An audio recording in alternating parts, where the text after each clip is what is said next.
fieldwork and Langstone Harbour. Today's Arcbite will talk you through the post-medieval period and the process of fieldwalking and how you at home can get involved.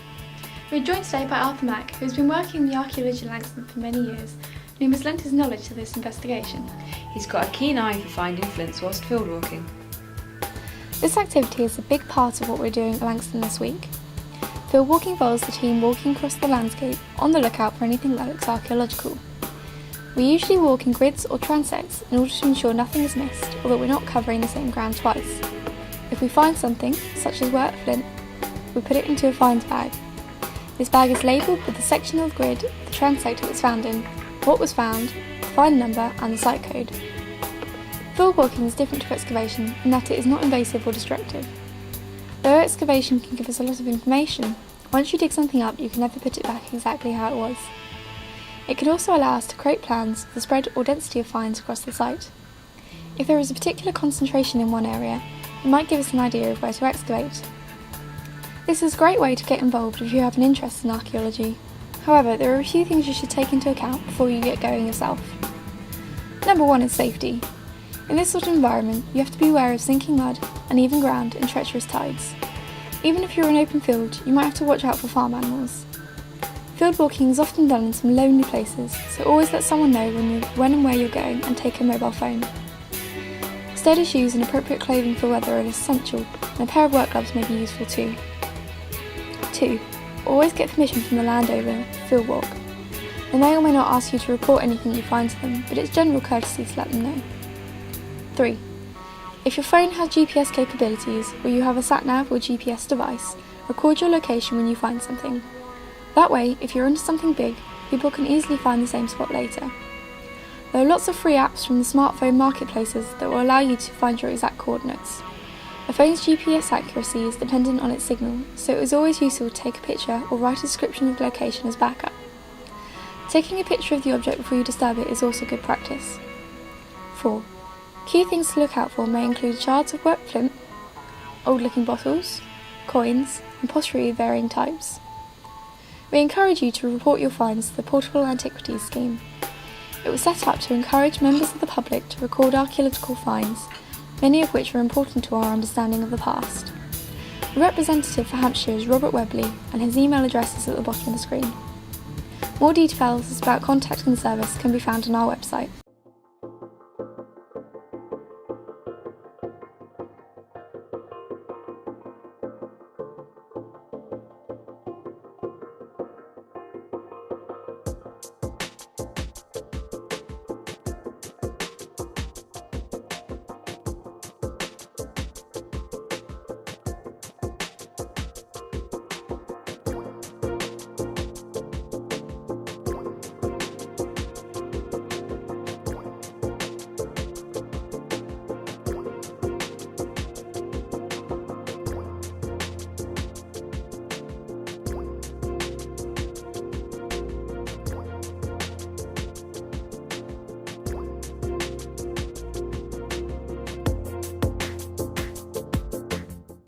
The industrialisation and urbanisation of Britain during the 19th century brought interesting developments in the harbour, such as its use by the military, the presence of prison hulks and smuggling.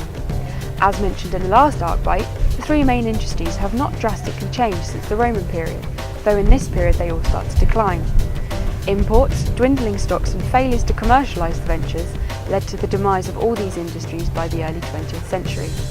The oyster industry was hit particularly hard by the introduction of foreign species that brought diseases and pollution from sewage.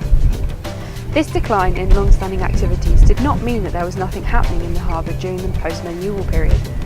Following the 1718 Transportation Acts, convicts were sent to British colonies in America as punishment.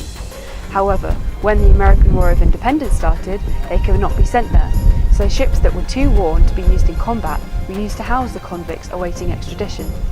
These ships were known as prison hulks. The conditions on board were appalling as they were overcrowded and rife with diseases like dysentery and diarrhoea. Their use ran for 67 years, starting in the 18th century, being decommissioned in the mid-19th. The prison hulks that were moored in Langstone were La Fortune, the Ceres and the Portland. The secluded coast made Langstone a good place for smuggling to take place. You could was land on notice, with the strong tidal currents at the mouth of the harbour enabled tubs of spirits to be floated in, and the soft subsoil of South Hayling enabled large storage pits for contraband to be dug.